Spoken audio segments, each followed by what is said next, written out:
거룩하신 아버지께서 오늘 이 아침에도 우리 가운데 함께 하시기를 축복합니다. 함께 찬양하겠습니다.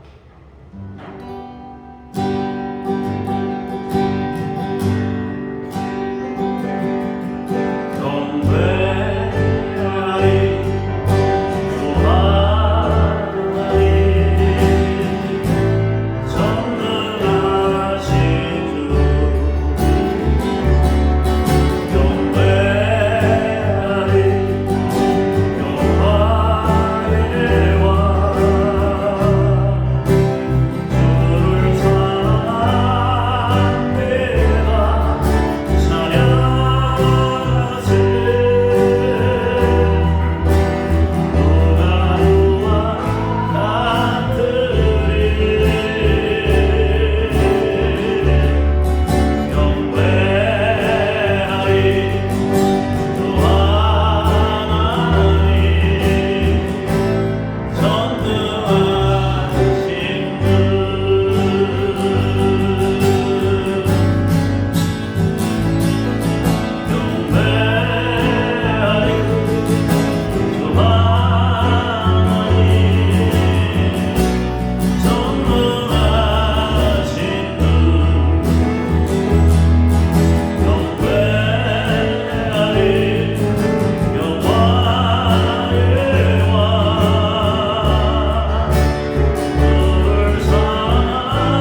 앞서고 찬송하겠습니다.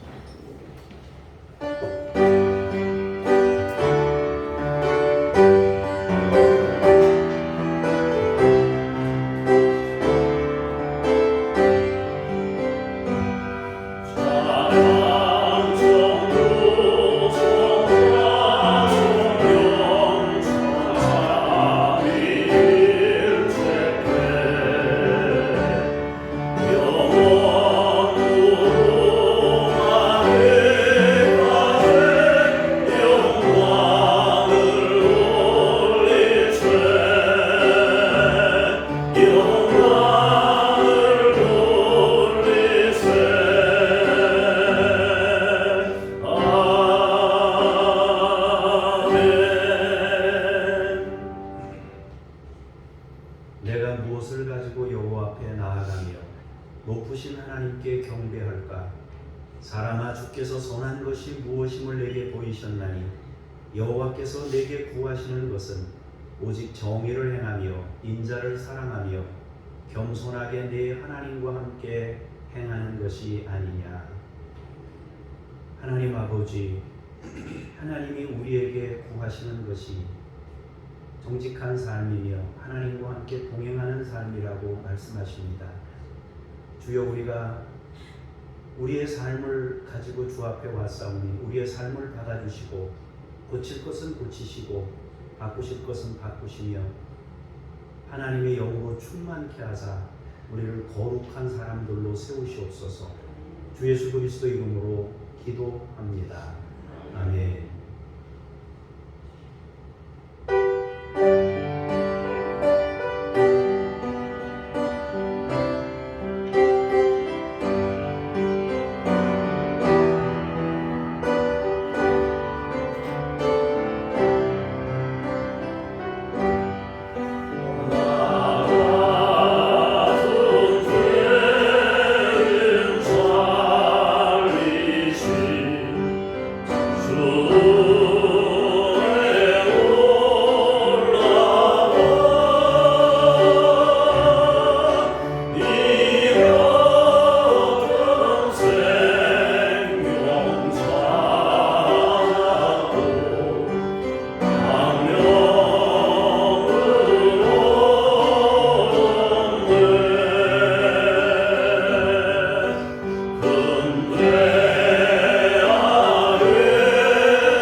여호와를 자기 하나님으로 삼은 나라 곧 하나님의 기업으로 선택된 백성은 복이 있도다.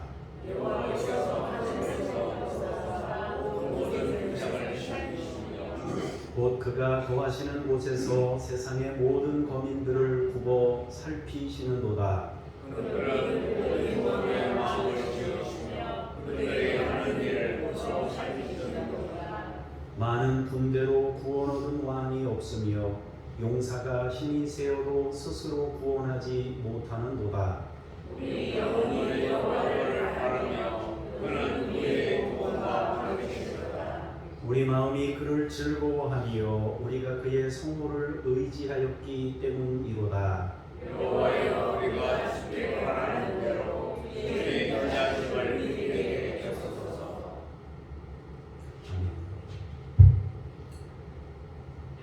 공동 기도문으로 고백의 기도를 드리겠습니다. 거룩하신 하나님, 지난 한 주일 동안에 있었던 일을 자복하며 회개합니다. 주일 아침마다 저희는 하나님께서 들려주신 귀한 말씀을 마음에 새기고 새로운 결단을 하며 그의 문을 나섭니다. 하지만 세상에 발을 내딛는 순간부터 곧 바로 하나님을 떠나 살았습니다. 세상과 합작하여 지내면서 주님의 교훈을 잊어버렸고 육신은 정욕에 맡긴 채로 쾌락에 젖어 살았습니다. 성령님의 감동이 우리 마음에 가득했고 양심의 속삭임이 귓가에 맴돌았으나 듣지 못한 척하며 죄를 지었습니다.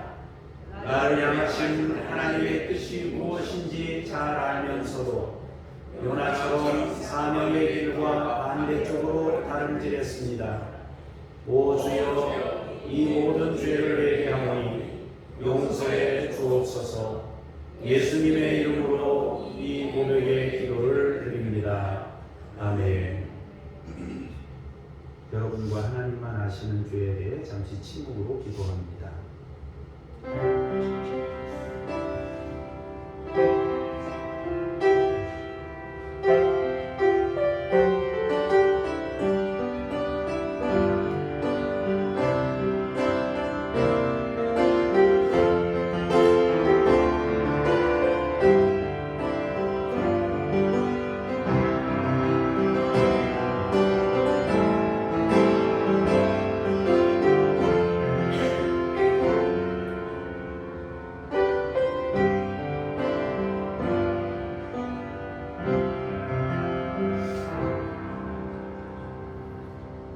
그가 빛 가운데 계신 것 같이 우리도 빛 가운데 행하면 우리가 서로 사귐이 있고 그 아들 예수의 피가 우리를 모든 죄에서 깨끗하게 하실 것이요. 아멘.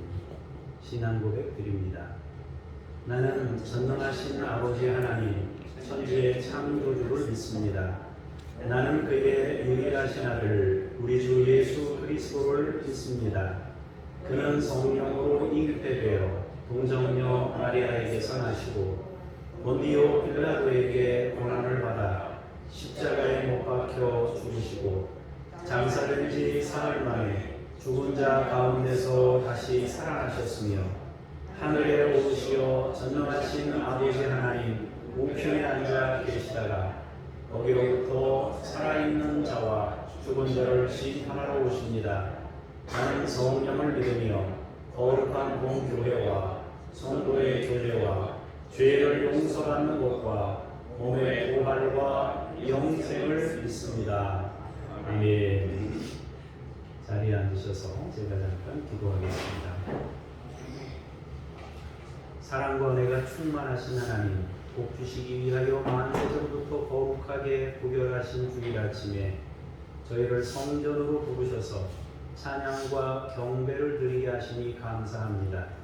예배하는 이 시간 저희로 세상의 모든 걱정과 근심과 무거운 짐은 내려놓게 하시고 오직 눈을 들어 하나님만 바라보며 영광을 돌리게 하여 주옵소서. 입을 열어 높으신 하나님을 찬미하게 하시고 손을 들어 거룩하신 하나님께 영광을 드리게 하여 주옵소서. 사순절 기간이 오니 우리의 마음이 언제나 십자가 곁에 머무르게 하시고 주님의 고난에 더욱 가까이 다가서게 하여 주옵소서. 아버지 하나님, 우리의 판단과 선택에서 하나님의 말씀이 기준이 될 수 있게 하옵소서. 우리는 상황이나 환경에 의해 끌려다닐 때가 너무 많습니다. 언제나 우리의 기준이 되시는 주님의 가르침에서 벗어나지 않게 하옵소서. 오늘도 생명의 말씀으로 우리를 교훈하시고 갈 길을 가르쳐 보이시옵소서. 우리에게 말씀을 따를 지혜와 담대함을 부어 주옵소서. 예수님의 이름으로 기도합니다. 아멘.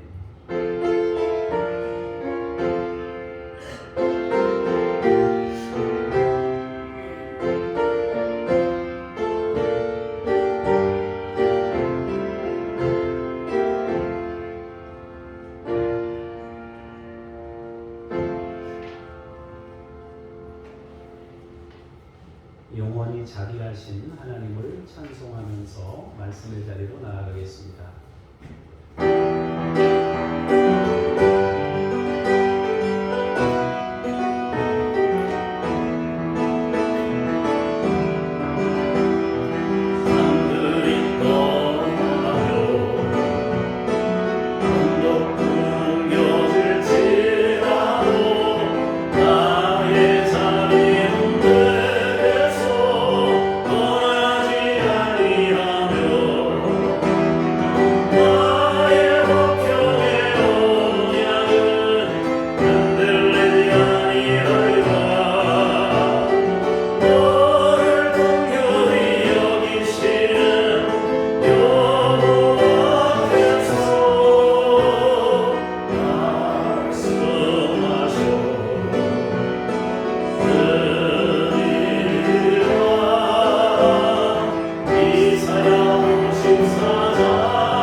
하나님의 말씀을 보겠습니다.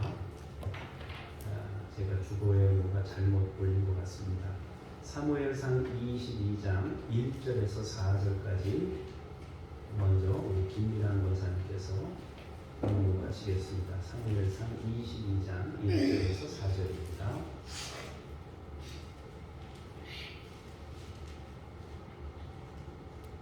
(22장) 22장 1절에서 4절입니다.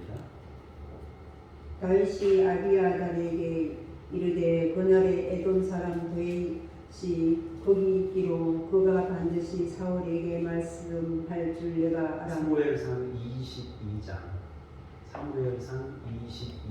1절에서 4절입니다. 22장 1절에서 4절 죄송합니다.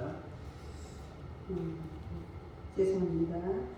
그러므로 다윗이 그곳을 떠나 아둘람 굴로 도망하며 그의 형제와 아버지의 온 집이 듣고 거리로 내려가서 그에게 이르고 환난당한 모든 자와 빚진 모든 자와 마음이 원통한 자가 다 그에게로 모였고 그는 그들의 우두머리가 되었는데 그와 함께 한 자가 400명 가량이었더라. 다윗이 거기서 모압 미스베로 가서 모압 왕에게 이르되 하나님이 나를 위하여 어떻게 하실지를 내가 알기까지 나의 부모가 나와서 당신들과 함께 있게 하기를 청하나이다 하고 부모를 인도하여 모압 왕 앞에 나아갔더니 그들의 다윗 요새에 있을 동안에 모압 왕과 함께 있었더라. 아멘. 주님께 감사합니다. 연이어서 22장 5절에서 8절까지의 말씀을 김호연 집사님께서 공부하시겠습니다. 선지자 다시 다윗에게 이르되 너는 이 요새에 있지 말고 떠나 유다 땅으로 들어가라. 다윗이 떠나 헤렛 숲으로 이르니라. 사울이 다윗과 그와 함께 있는 사람들이 나타났더라 함을 들으니라. 그때 사울이 기브와 높은 곳에서 손에 단창을 들고 에셀 나무 아래에 앉았고 모든 신하들은 그의 곁에 섰더니 사울이 곁에 선 신하들에게 이르되 너희 베냐민 사람들아 들으라. 이새의 이들이 너희에게 각기 밭과 포도를 주며 너희 천부장 백부장을 삼겠느냐. 너희가 다 공모하여 나를 대적하며 내 아들이 이새의 아들과 맹약하였으되 내게 고발하는 자가 하나도 없고 나를 위하여 슬퍼하거나 내 아들이 내 신하를 선동하여 오늘이라도 매복하였다가 나를 치려하는 것을 내게 알리는 자가 하나도 없다도 하니. 아멘. 주님께 감사합니다. 9절 10절 말씀입니다. 그때 에돔 사람 도액이 사울의 신하 중에 섰더니 대답하여 이르되 이새의 아들이 노베 와서 아이두베 아들 아히멜렉에게 이른 것을 내가 보았는데 아히멜렉이 그를 위하여 여호와께 묻고 그에게 음식도 주고 블레셋 사람 골리앗의 칼도 주더이다. 아멘. 주님을 찬미합니다. 아멘. 말씀을 따르는 믿음이라는 제목으로 은혜를 나누겠습니다. 세상을 살아갈 때 가장 확실한 보증이 되는 것이 있는데 그것이 바로 하나님의 말씀입니다. 하나님께서 우리에게 성경을 주셨기 때문에 성경이 우리 인생에 있어서 가장 좋은 보증이 된다 하겠습니다. 하나님께서는 세상을 만드신 분입니다. 그러므로 세상의 이치를 누구보다 잘 아시는 분입니다. 또 사람을 지으신 분이기 때문에 사람을 훤히 꿰뚫어 보십니다. 그리고 하나님은 우리에게 성경을 주셨습니다.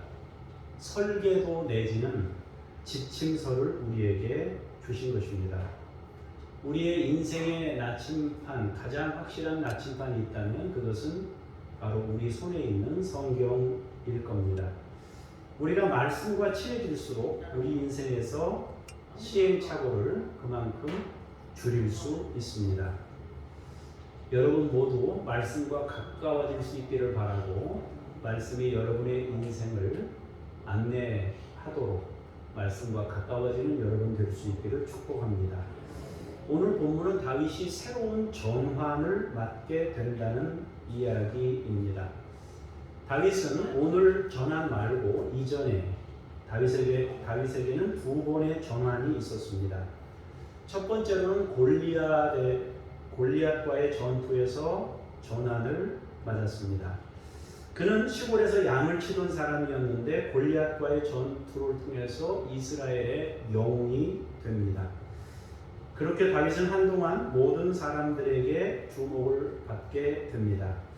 두 번째 새로운 전환은 사울에게 핍박을 받게 되는 상황에서입니다. 사람들의 주목을 한 몸에 받게 되면서 사울이 시기심이 발동합니다. 그리고 그 시기심은 통제할 범위를 넘어서게 됩니다. 사울은 다윗을 죽이려고 점점 노골적인 행동을 합니다. 직접 창을 던져서 죽이려고 했던 것이 두 번 있었습니다. 그리고 나중에는 자기 집에 간 다윗을 뒤쫓아서 군사를 보내서 잡으려고 했습니다. 그러자 다윗은 사무엘에게 도피합니다. 그런데 사무엘과 함께 산다는 소식을 들었던 사울이 그 소식을 듣고 사람들을 그곳에 보냅니다. 그것도 한 번 보내는 것이 아니라 세 번에 걸쳐서 선지자들을 보내게 됩니다. 그리고 나중에는 직접 자신이 가게 됩니다. 그런데 이 네 번, 다윗을 잡으려고 네 번씩이나 이제 시도를 한 건데요. 세 번 다 그곳에 가자마자 예언을 하게 됩니다. 이 예언에 빠져서 황홀경에 빠지고 예언하면서 황홀경에 빠지면서 다윗을 죽이려고 하는 마음들이 다 없어진 거예요. 그런데 세 번 사람을 보낸 것 이외에도 자기가 직접 갔는데 심지어 자기도 예언을 하면서 옷을 벗고 종약 하루 종일 또 그 밤새도록 그렇게 있었다라고 말합니다. 이제 다윗은 쉽게 사울 곁으로 갈 수가 없습니다. 그래서 요나단을 통해서 사울의 마음을 다시 한번 확인하고 싶어 합니다.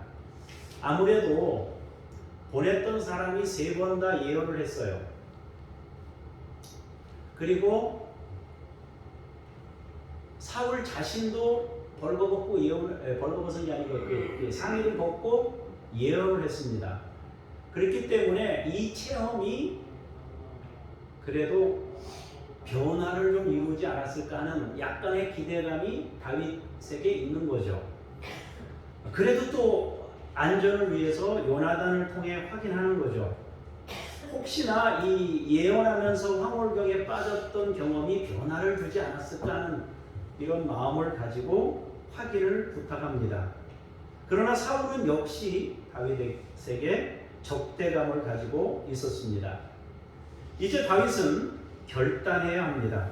사울과의 관계를 다시 생각해야 합니다. 사울과 가까워질 수 있는 조금의 희망마저 사라졌기 때문입니다. 다윗은 이제 갈 곳이 없어요. 사무엘은 사울에게도 기름을 붓고 다윗에게도 기름을 부었던 사람인데 거기까지 잡으러 온 상황이니까 이제 그 함께 살던 곳까지 공격 대상이 되었기 때문에 생존을 위해서는 새로운 길이 필요합니다. 다윗은 급히 녹당으로 갑니다. 이 녹당이라는 곳은 거기 제사장들이 살고 있었는데요. 다윗이 이 녹으로 간 이유는 갈 곳이 없었고 생존에 필요한 먹을 양식도 없었기 때문입니다. 그리고 제사장을 통해서 하나님의 뜻을 알고 싶어서였습니다. 그래서 아히멜렉을 찾아갑니다. 그런데 갑자기 다윗이 찾아왔기 때문에 먹을 것이 준비되어 있지 않았습니다. 다만 물려낸 제사드리고 남았던 물려낸 떡만 가지고 있었다. 진설떡만 있었다 그랬습니다. 그리고 골리앗의 칼을 얻는 것이 큰 수확이었다라고 성경이 말합니다. 어떻든 다윗은 급박한 생존 문제를 해결하고 블레셋의 5대 도시 중에 하나였던 가드 왕 아기스에게로 가서 망명하려고 했습니다. 그런데 가드 왕 아기스의 신하들이 다윗을 경계하면서 왕이요, 이 사람 보통 사람 아닌 거 알잖아요.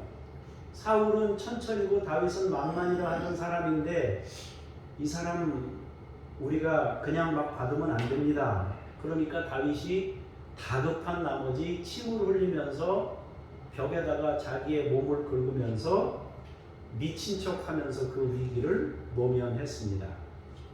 다윗은 너무 다급한 상황이었고 생존이 달린 문제에서 경황 없이 움직이는 모습을 보이게 됩니다.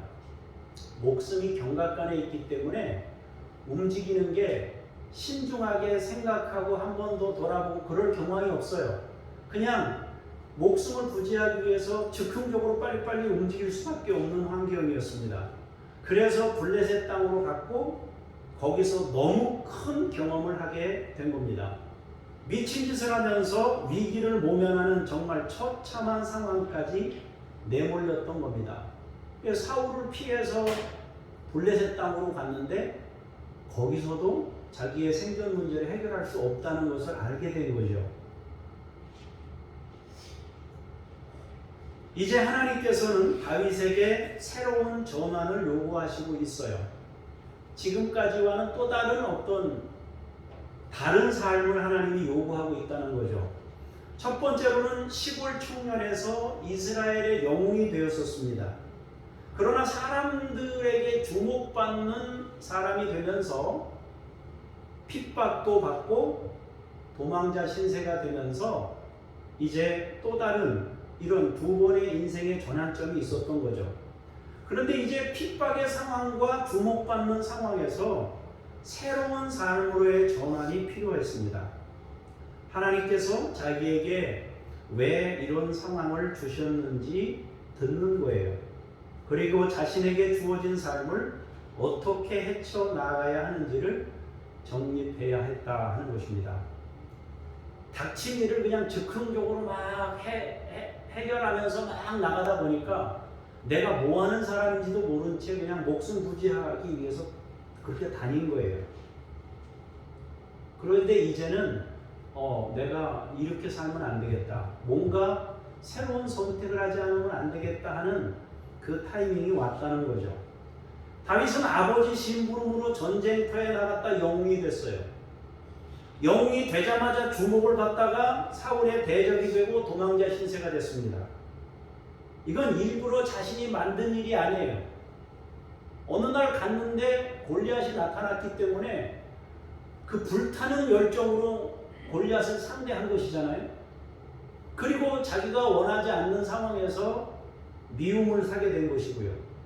자기가 만든 게 아니에요. 자기가 일부러 이렇게 한 게 아니에요. 무슨 자기가 죄를 졌다거나 악의로 이 문제를 만든 상황이 아니에요.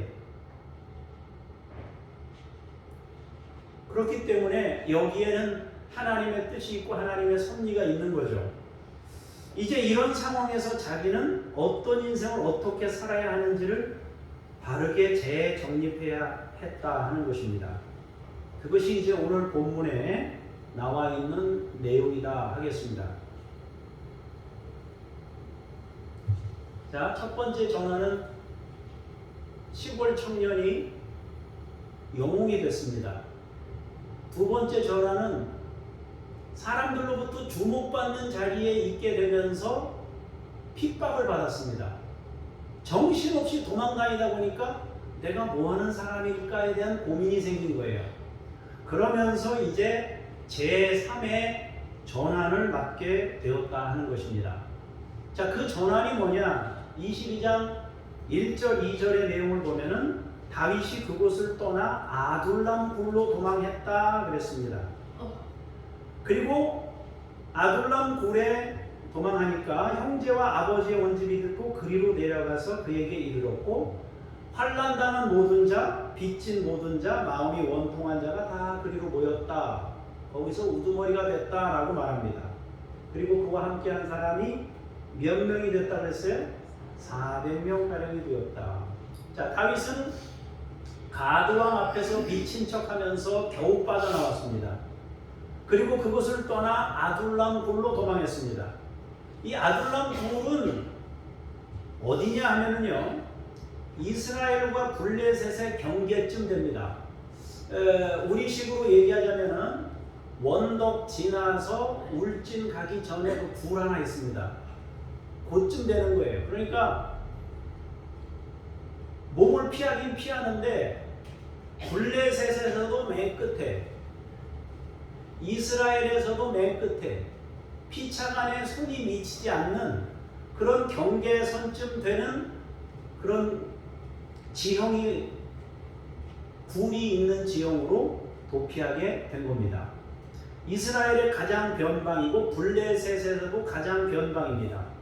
그리고 지형도 숨기에 좋은 지형이었습니다. 다윗은 그곳으로 몸을 피합니다. 그런데 사람들이 다윗에게 몰려듭니다.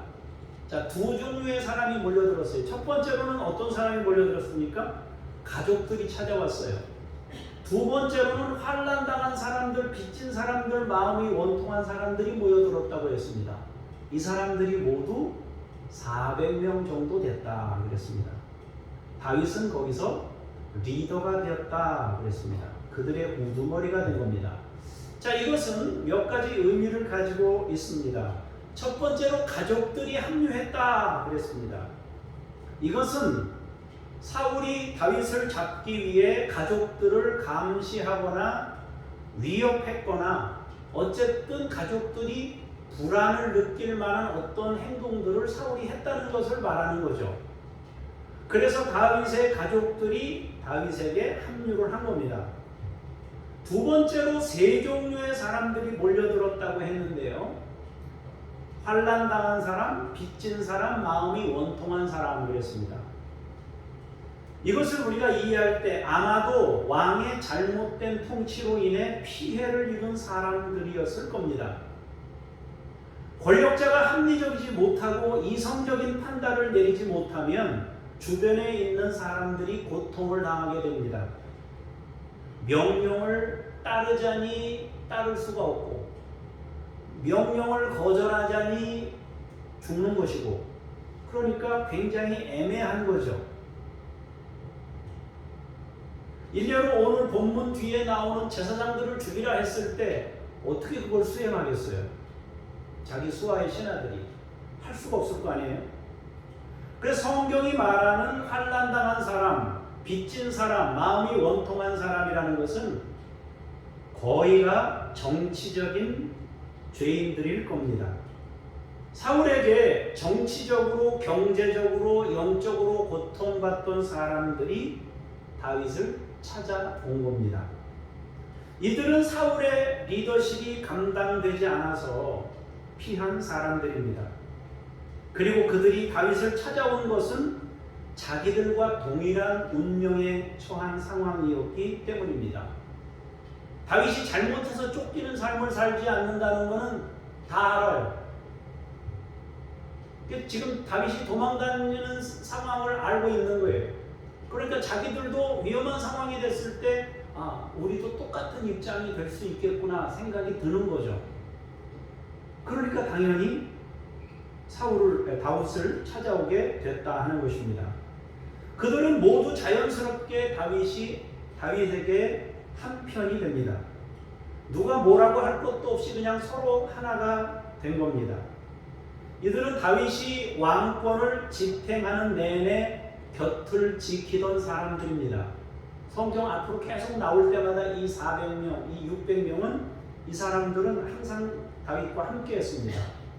우리는 이들 구성원들을 단순히 뭔가 모자란 사람들, 인생의 실패자들, 인생을 살다가 사업도 실패하고 이런 어떤 약자들, 이렇게 우리가 이해해서는 안 됩니다. 정치범이라는 것은 단순히 자기 이익만을 위해서 움직이다가 죄인이 된 것이 아닙니다. 그보다는 자기 신념을 지키다가 죄인이 되는 경우가 더 많습니다. 다윗에게 몰려든 사람들의 경우도 마찬가지일 겁니다. 모든 구성원이 다 자기 신념 때문에 쫓기는 삶을 살았다 이렇게 말할 수는 없겠지만 400명 중에 상당 부분은 이 정치적인 이유 때문에 사울과의 관계 때문에 흘러나온 사람들이었을 가능성이 굉장히 높다는 겁니다. 이쯤 되자 다윗은 다시 새로운 전환을 받게 된 겁니다. 이제는 생존의 위험이 자기 혼자만의 문제가 아니라 공동체 다수와 연결되는 상황이 됐다 하는 겁니다. 이제 자기하고 자기 밑에 있는 수와 몇 사람, 4-5사람 움직이는 정도가 아니라 400명이 됐다는 건 이제 그들에게 가족도 있지 않습니까? 그렇기 때문에 숫자가 1000명, 2000명 정도 되는 거예요. 숫자가 많은 거예요. 그럼 이 사람들의 운명이 다윗이 선택하는 것에 따라서 달라질 수 있어요. 그래서 옛날처럼 쫓기니까 도망가자, 어디로 피하자 이렇게 될 수 있는 상황이 아니에요. 자신의 선택이 더 신중해야 하는 상황이에요. 그냥 생존을 위해 경황 없이 이리저리 도망다니는 방식에서 좀 더 신중하고 계획성 있는 움직임이 필요한 시점이 되었다는 거죠. 또한 작은 모임이지만 리더로서 공동체에 대한 책임감이 주어져 있는 상황입니다. 그때 다윗은 안 되겠다, 이제 뭔가 새로운 일을 해야 되겠다라는 생각을 가지고 자리를 옮기게 됩니다. 자, 다윗은 그럼 어떻게 자리를 옮겼나요? 어디로 자리를 옮겼나요? 3절, 4절에 보니까 뭐라고 되어 있습니까? 이제 이스라엘도 블레셋도 경계가 모한 아둘람에서 떠나서 모압에 있는 미스베로 이들과 함께 이동한다 그랬습니다. 자, 모압 왕에게 나아간 겁니다. 자, 모압은 누구랑 관련이 있습니까? 룻의 고향이 모압이에요. 모압 여인이 룻입니다. 그러니까 룻은 누구예요? 다윗의 증조 할머니입니다. 증조 할머니가 있었던 고향, 룻의 고향으로 도피를 한 겁니다. 비교적 그래서 어렵지 않게 모압의 도움을 얻을 수 있었습니다. 다윗은 자기의 부모를 모압 왕에게 맡깁니다. 그리고 자기 사람들은 요새에 머물게 합니다. 그러니까 모압 땅으로 다 들어가서 모압에 있는 어디 요새를 건설해서 거기서 일부는 식구들은 살고 부모님만 이 모압 왕에게 이제 맡기는 이렇게 됐다 하는 거죠. 그런데 다윗이 모압 왕에게 하는 말을 보면 생각을 점차 정리해가는 모습을 보입니다.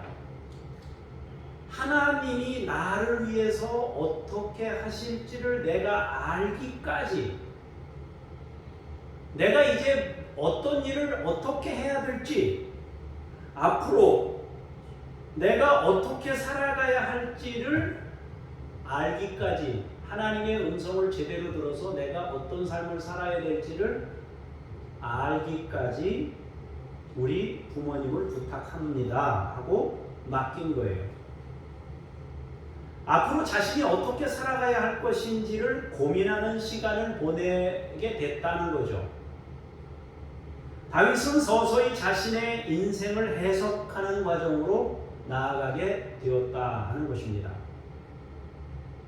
이 시련이 우연히 주어진 것이 아니라면 기름 부음 받은 자신이 감당해야 할 몫임을 느끼기 시작했다는 거죠.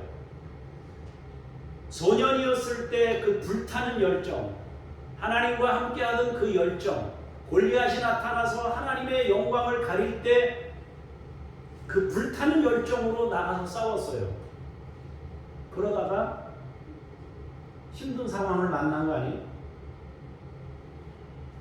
이제 자신의 인생을 진지하게 고민하고 하나님의 관점에서 재해석하고 조금 더 성숙된 사람으로 신중하게 자기 인생을 선택해야 되는 그런 사람으로 이제 달라지게 됐다는 거죠. 하나님, 내가 이제 뭘 해야 됩니까? 어떻게 해야 됩니까? 즉흥적으로 감동이 온다고 해서 바로 행하는 것이 아니라 한 번 더 신중하게 생각하고 고민하고 어떻게 해야 될지를 생각하는 사람으로 바뀌어가고 있는 거예요. 하나님, 어떻게 해야 되죠? 내가 이제 이런 상황에서 계속 도망 다닐 수도 없는 일인데 이 상황에 어떻게 해야 되죠? 하고 진지하게 이제 고민하기 시작했을 때 하나님의 음성이 들렸습니다. 자, 5절에 같이 한번 읽어볼까요? 5절을 시작.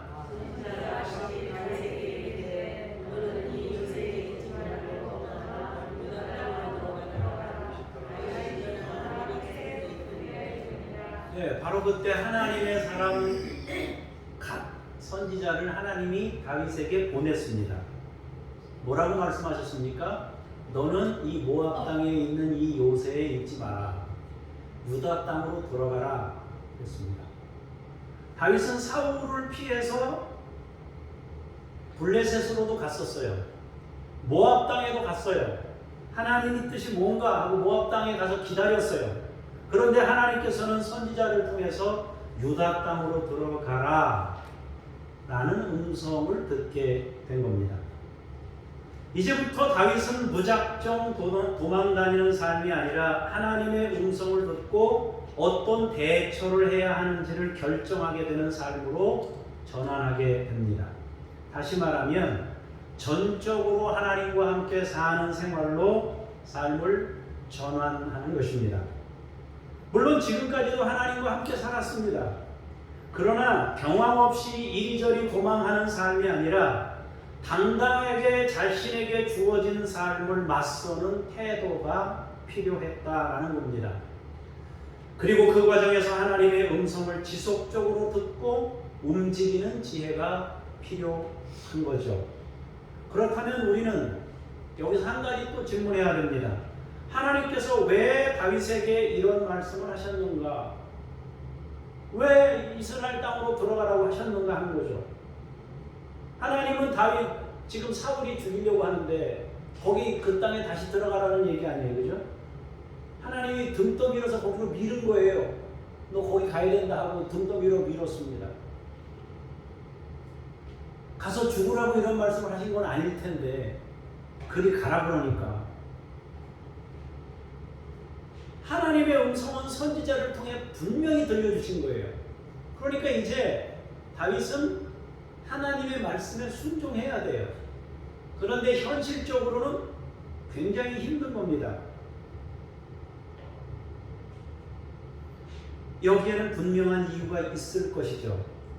하나님은 이제 다윗에게 적극적인 행보를 요구하시는 겁니다. 도피만이 아니라 자체 세력을 형성하여 입지를 다져나가는 행보를 보이라고 말씀하고 있는 겁니다. 사실 이스라엘에는 사울에 의해 희망 없이 고통당하는 사람들이 살고 있습니다. 더 냉정하게 얘기하자면 다윗은 사울을 피해서 도망이라도 다니죠. 다윗 말고 사울 밑에서 도망도 못 가고 그 밑에서 찔찔매면서 사는 사람들도 있단 말이에요. 현재 사울 밑에서 통치 아래서 울고 있는 사람들이 있는 거예요. 하나님께서 네 목숨 부지하려고 돌아다니는 것도 좋지만은 이제 입지를 다져서 사울 밑에서 고통당하고 울고 있는 사람들에게 너는 메시지가 되어야 한다라고 유다 땅으로 들어가게 하신 겁니다. 하나님께서는 다윗이 이스라엘 땅에 사는 사람들에게 메시지가 되기를 원하셨습니다. 사람들이 고통에서 벗어날 수 있다는 희망으로 존재하기를 원하셨습니다. 앞으로 다윗의 입지는 점점 커집니다. 그리고 사울의 입지는 점점 좁아지게 됩니다. 이 사무엘상 22장을 이후로 해서 유다 땅에 들어가서 이제 하나님의 말씀에 순종해서 들어가서 살면서 점점 다윗의 입지는 커져가요. 사울의 입지는 점점 줄어들어요. 물론 위기는 닥칩니다. 위기는 경험하지만 그 위기를 경험하는 속에서도 하나님이 지켜주셨고 오히려 사울은 점점 힘들어지는 그런 곳으로 가게 됩니다. 민심은 점차 다윗에게 기울어지게 되는 모습을 보이게 됩니다. 하나님께서는 다윗이 기름 부음을 받은 사람으로서 자기 삶을 보다 적극적으로 살아가라고 말씀하신 것입니다. 그렇게 다윗이 자기 인생을 해석하고 하나님의 음성을 들으며 자기 삶을 결정하게 되자 사울에게 또 다른 사건이 생기게 됩니다. 6절에서 8절까지의 내용을 보면 나오는데 사울이 다윗이 나타났다는 소식을 듣고 불안해합니다. 그러면서 자신이 속했던 베냐민 지파 사람들을 다그칩니다. 자기가 베냐민 지파예요. 그러면서 이 자기 베냐민 지파 사람들 그 베냐민 지파에 속한 지도자들이나 장로님들이나 이런 사람들을 불렀을 거예요. 그러면서 얘기합니다. 누가 농토를 줬느냐? 누가 너희 중에 관리로 임명했느냐? 내가 너희들에게 자리도 주고 농토도 주고 다 한 거 아니냐? 이새의 아들이 그 일을 너희에게 맡겼느냐? 아니다, 나가. 그러면서 자기의 수하에 있는 사람들, 심지어 자기의 최측근에 있는 사람들까지 다윗의 공모자로 내몰게 됩니다. 더 나아가 자기를 대적하는 자들로 몰아갑니다. 심지어 아들 요나단까지 부정하는 모습을 보입니다. 너희들 중에 나에게 고발하는 사람이 이렇게 하나도 없느냐? 다윗이 어디 있다고 나에게 알려주는 사람이 이렇게 없느냐? 오늘이라도 내 아들이 다윗과 또 신하 몇 명 동원해가지고 나를 치러 올지도 모르는데 어떻게 너희들을 이렇게 무사투평할 수가 있느냐 하면서 자기 측근들을 다그치게 되는 거죠. 이 비정상적인 모습을 보이면서 불안감이 커지면서 누구도 믿지 못하고 부정하는 모습을 보이게 됩니다. 그러면서 이제 사울은 자기 가장 가까운 사람들에게까지 당장 사울을 버리진 않겠지만 내면 속에서 이 사울에 대한 마음이 이렇게 멀어져가는 그런 모습을 보이게 됩니다. 사울은 점점 자기 자리를 잃어가고 다윗은 점점 자기 자리를 찾아가게 되고 있다 하는 거죠. 그리고 9절 10절에 보면 그때 우리가 다 아는 대로 에돔 사람이었던 도액이 일전에 있었던 사실을 말하게 됩니다. 아히멜렉이 다윗에게 음식도 주고 칼도 주었다고 말합니다. 도액은 이때 두 가지 큰 실수를 범하게 되는데 하나는 지금 사울이 이성적인 판단을 내리지 못하고 있는 사람이에요. 지금 측근들까지 다 대적자로 몰고 있는 상황에서 이 얘기를 하면은 이거는 판단 미스가 생길 수 있는 가능성이 높아요. 그런데 그 얘기를 했어요. 두 번째로는 상황 설명을 세부적으로 하는 대신에 마치 아히멜렉이 다윗을 위해서 음식도 주고 칼도 준 대적자로 의심받을 만한 상황으로 말을 했어요. 사실 떡을 준 것은 뭐 떡을 만들어서 준 것도 아니고 제단에 올렸다가 다 식어가지고 딱딱하게 굳은 떡이란 말이에요. 쉽게 먹지도 못할 만한 떡을 이것밖에 없다고 그거 준 거예요. 또 칼은 아히멜렉이 본인이 막 준 것이 아니라 여기 뭐 혹시 뭐 창이나 뭐 아무거라도 있으면 뭐 무기가 될 만한 게 뭐가 있어 아무거라도 주십시오. 그랬을 때 이게 있는데 가져가겠느냐 그런 거예요. 다윗이 요청해서 준 거예요. 그럼 이렇게 설명을 잘해야 되는데 오해가 될 만한 상황, 칼도 주고 떡도 줬습니다. 그러니까 이거는 이제 사울이 볼 때는 심각한 상황이 된 거죠. 도액의 이러한 고발은 사울의 이성을 잃게 만듭니다. 그리고 사울은 돌이킬 수 없는 죄를 범하게 되는데 제사장 85명을 죽이고 높당에 사는 성읍 사람들 전부를 학살하게 됩니다. 애나 어른이나 할 것 없이 다 죽이는 거예요. 제사장 85명만 죽이는 게 아니라 제사장 동네에 살고 있던 사람들을 다 죽이는 겁니다. 이렇게 대형 사고를 일으키고 있습니다. 이렇게 성경은 다윗과 사울의 상대적인 상황과 모습을 계속 소개하고 있는 거예요.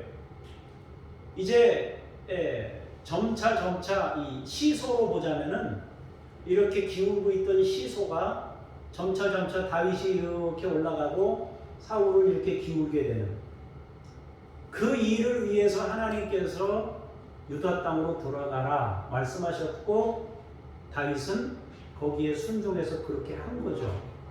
그런 찰나에 어떤 일이 벌어집니까? 24장 우리가 읽진 않았지만 23장으로 넘어가면 그일라 거민이 어려움을 당합니다. 그때 다윗은 도피 중에 있었음에도 불구하고 도와주고 싶어 합니다. 그래서 하나님께 여쭤봐요. 이 사람들 도와줘야 됩니까? 그러니까 하나님 도와줘야 된다고 합니다. 신하들이 얘기합니다. 다윗이요. 지금 우리가 밑에 있는 사람들이 얘기해요. 신하가 아니고 밑에 있는 사람들이 얘기해요. 지금 우리가 도망다니기도 바쁜 마당에 그일라 거민을 어떻게 구하겠습니까? 그래서 다윗이 또 고민해요. 이 백성들을 구해야 되는데 고민합니다. 그래서 하나님께 다시 여쭤봐요. 하나님 도와주는 게 맞아요? 그러니까 하나님이 도와주는 게 맞다 그래요. 그래서 다윗이 그일라 거민을 모두 구합니다. 사울은 한 마을을 완전히 말살시켰어요. 다 죽여버렸어요. 다윗은 어떤 사람들이 고통당할 때 그들을 위해 도망자 신세였는데도 다 도와서 건져주었습니다. 이렇게 반복해 여쭈면서 다윗은 이제 새로운 인생을 살게 되었다라는 것입니다. 다윗의 처음은 상황에 끌려가는 삶을 살았습니다. 하나님보다 상황이 더 컸습니다. 골리앗과의 전투에서 승리하고 그것이 얼마나 큰 위험을 안기게 되는지 상상도 못했습니다. 너무 어렵기 때문에 정자오를 모르는 거예요. 이렇게 되면은 사울에게 미움을 받는다는 걸 몰라요. 딱 보고 이거 이런 거다 덤빈 거예요. 그리고 역사를 이루었어요. 영웅이 됐습니다. 그리고 사울이 공격할 때 그는 그 크기에 눌려 두려움에 떨어야 했습니다. 그러나 시간이 지날수록 다윗은 내 열정이라는 것이 하나님께 기름 부음 받은 그 확신과 열정이라는 것이 다스려지지 않고 조정되지 않고 절제되지 아니하고 통제되지 않게 된다면은 이것이 또 다른 문제가 될 수 있다는 것을 사울을 통해서도 배우고 자기 인생을 통해서도 배우면서 이제 다윗은 새로운 결정을 할 때마다 신중하게 열정이 있다고 해서 그 열정을 그냥 쏟아붓는 게 아니라 한 번 더 생각하고 자기 측근들 밑에 있는 사람들에 대한 운명도 생각하고 전반적으로 돌아볼 수 있는 사람으로 바뀌어가고 있다는 거죠. 할 일을 찾아가고 또 있어야 할 자리를 알게 됩니다. 그러면서 점차 다른 모든 것들, 즉 상황이나 사람이나 환경보다 하나님의 말씀을 크게 받아들이는 사람으로 성장해 가고 있는 거죠.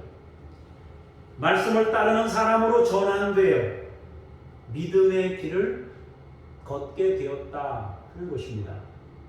어디서? 생존의 현장에서. 여러분, 우리가 어디로 도망가겠어요? 여기가 싫다고.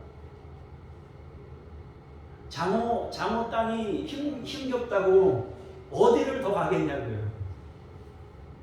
거기 가본들, 블레셋 땅에 가본들 미치지 않고 살 수가 없어요. 생존을 못해요. 모압 땅에 가본들 하나님이 아니래요.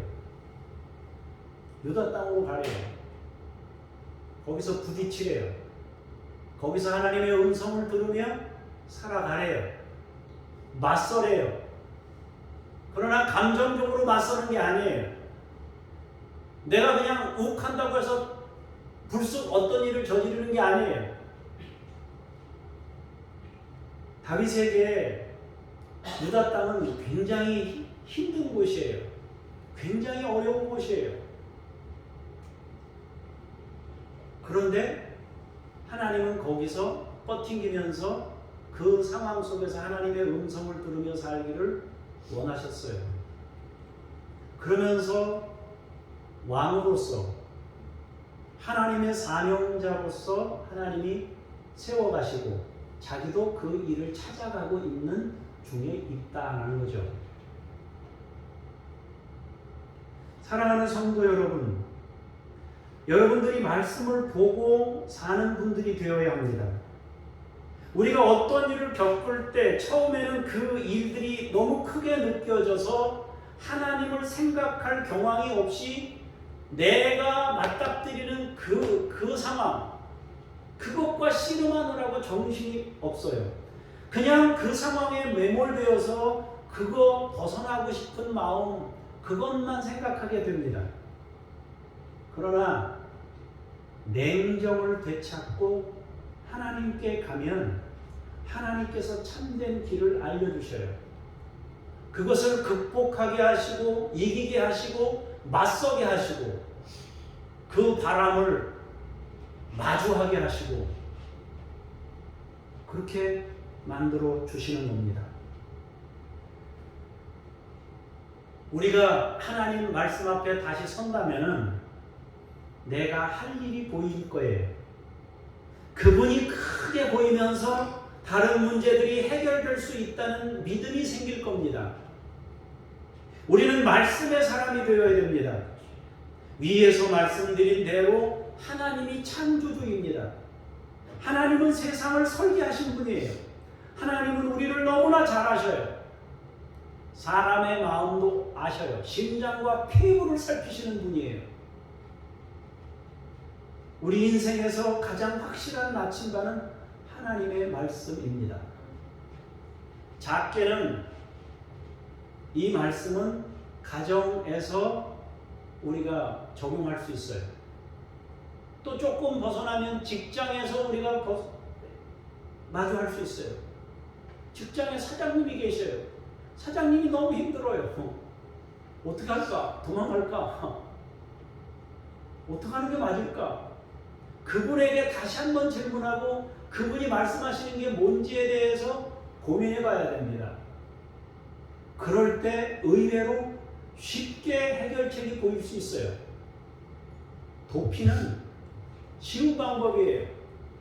그런데 도피하다 보면 거기 가면 그 상황이 또 만나져요. 그럼 그때는 어떻게 해요? 또 도피하나요? 계속 피해만 다닐 거예요? 그럴 수 없어요. 그분의 도우심을 힘입어, 그분의 음성을 힘입어 내게 주어져 있는 삶의 자리를 보다 적극적으로 선택하고 그거와 맞서고 그것을 극복하고 그것을 뛰어넘는, 그러면서도 즉흥적으로 행동하기보다는 신중하게 행동하는 그런 믿음의 사람으로 하나님이 다윗을 세웠던 것처럼 우리를 하나님이 그렇게 세워가기를 원하고 있다라는 것입니다. 여러분들이 다윗처럼 말씀과 함께 새로운 인생의 전환을 얻어서 갈 수 있기를 바랍니다. 기도하겠습니다.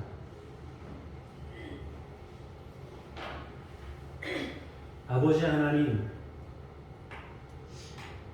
너무 어린 나이에 영웅이 됐습니다. 그것이 어떤 결과를 가져다 줄지를 몰랐습니다. 그러다 사람들의 주목을 받으며 시기심을 받으며 핍박을 받게 됩니다. 너무 두렵고 떨려서 정신없이 도망 다녔습니다.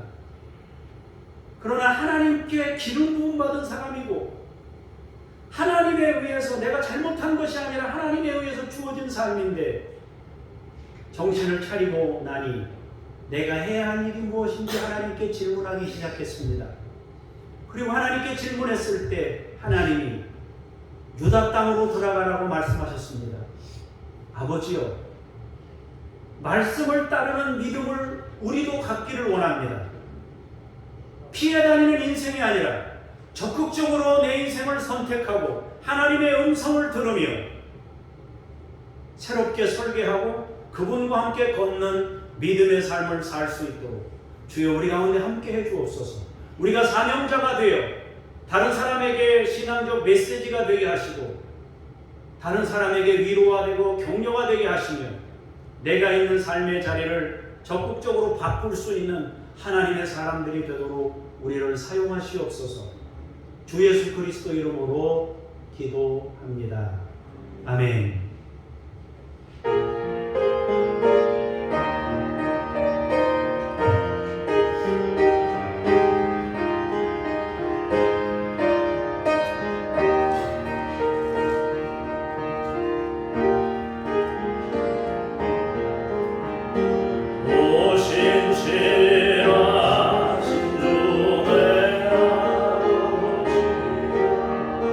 늘 함께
우리의 구원 되시는 주님을 찬송하며 임마누엘 되신 주님을 찬송하며 우리의 삶의 일부를 구별하여 하나님께 올려 드렸습니다.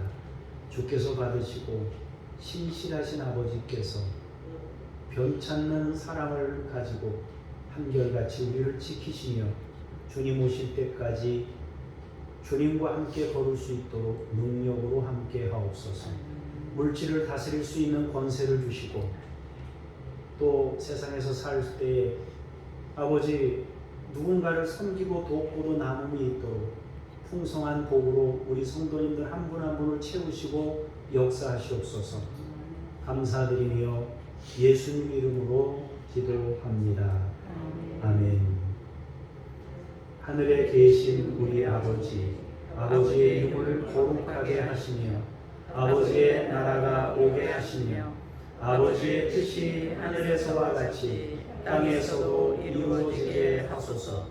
오늘 우리에게 일용할 양식을 주시고 우리가 우리에게 잘못한 사람을 용서하여 준 것 같이 우리 죄를 용서하여 주시고 우리를 시험에 빠지지 않게 하시고 악에서 구하소서. 나라와 권능과 영광이 영원히 아버지의 것입니다. 아멘.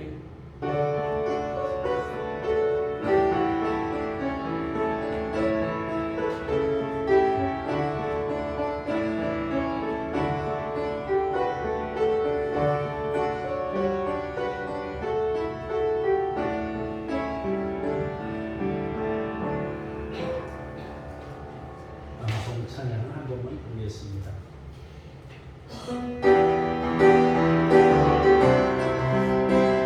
자리에 앉으시기 바랍니다. 자리에 앉으시기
주보 가운데 있는 중보기도명을 보겠습니다. 우리나라에 2,500명에 이르는 보호 대상 아동을 위해서 기도할 수 있기를 원합니다. 법적 대리인 없이는 통장 개설, 휴대전화 개통, 의료 혜택과 같은 기본적인 권리를 누리지 못하는 사람들이 2,500명 있어요. 아직 성인이 안 돼서 자기 스스로 뭘 할 수 있는 게 안 되는 거예요. 보호자가 필요한데 없는 거예요. 아무도. 삼촌이나 누구나 이렇게 해당되는 사람이 없는 사람이 이렇게 있다는 겁니다. 베냉이라는 나라를 위해서 아동 착취, 노동 착취, 밀수, 인신매매, 소수 집단 차별과 같은 가난과 범죄가 끊어지고 생명의 복음으로 구원에 이르도록 위해서 기도할 수 있기를 바랍니다. 오늘은 튀르키예 시리아 지진 피해를 위해 긴급 모금하는 날입니다. 예배 후에 나가실 때 우리 안내 서시는 분들 준비하셨으면은 1층에 현관 나가시다가 이렇게 함 있으면 오다 그냥 지난주에 제가 제 집들 10,000원 정도 하시면 된다는 이런 말씀 드렸으니까 여러분들이 하시고 혹시 또 일주일 지나는 사이에 까먹고 못 하신 분들은 뭐 나중에 하시든지 그렇게 하시고요. 가시면서 그냥 성의껏 이렇게 표시하시면 좋겠다 싶습니다. 다음 주에 이번 주 말고 다음 주에 중부 노회장 협의회에서 수련회가 있는데 우리 교회에서 간식을 대접하기로 했습니다. 4월 5일 수요 예배부터 7시 30분으로 예배가 변경됩니다. 아직 3월 이번까지는 말고요. 다음 주쯤 될 겁니다. 7시 30분으로 4월부터 변경된다는 말씀드립니다. 대신방을 합니다.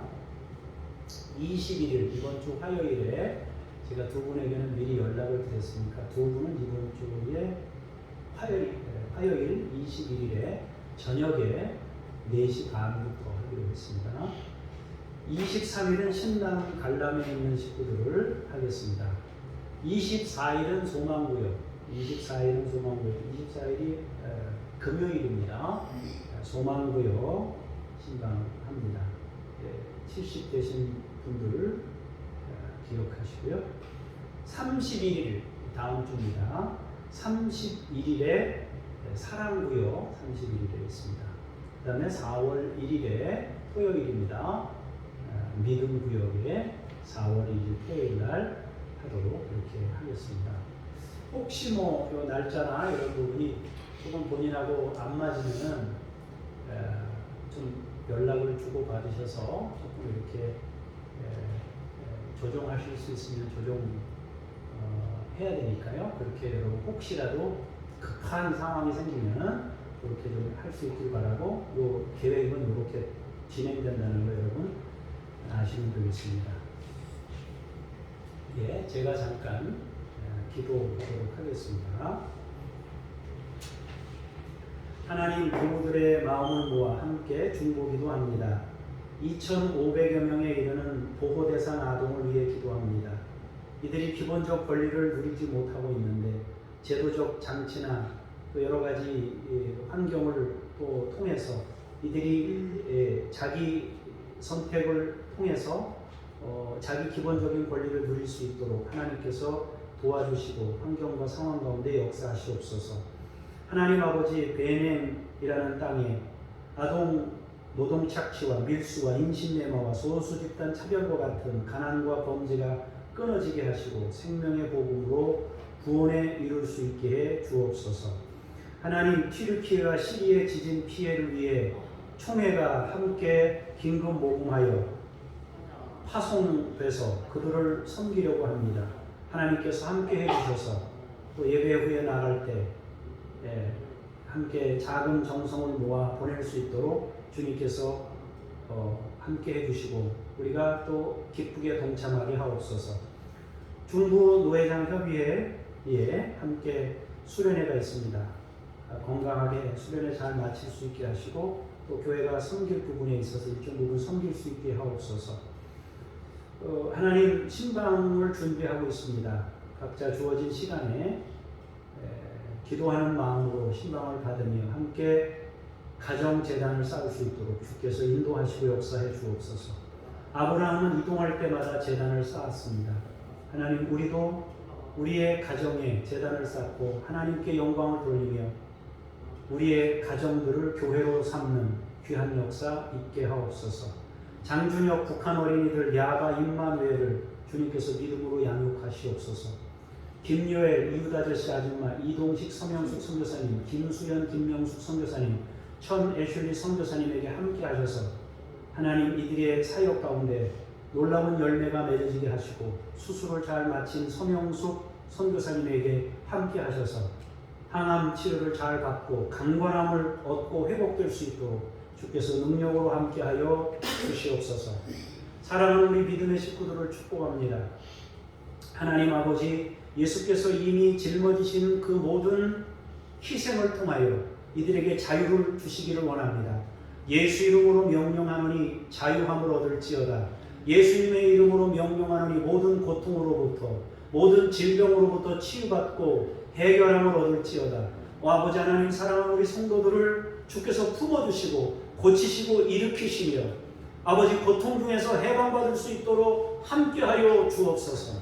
주의 영광을 나타낼 그릇들로 사용하시고 일주일 동안도 믿음으로 승리케 하시며 하나님의 뜻을 이루는 귀한 종들 되게 하옵소서. 감사드리며 주 예수 그리스도 이름으로 기도합니다. 아멘. 찬송 부르면서 삶의 자리로 나아가겠습니다.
십자가 지신 예수 그리스도의 은혜와 독생자를 보내신 아버지 하나님의 그 크신 사랑하심과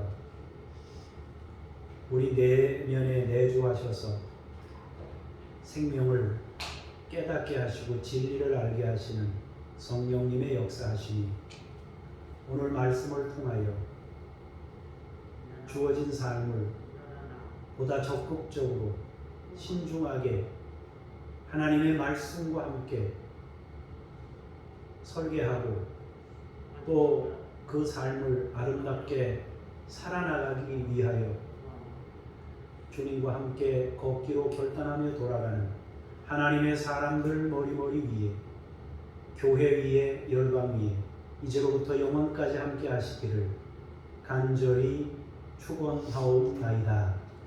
아멘.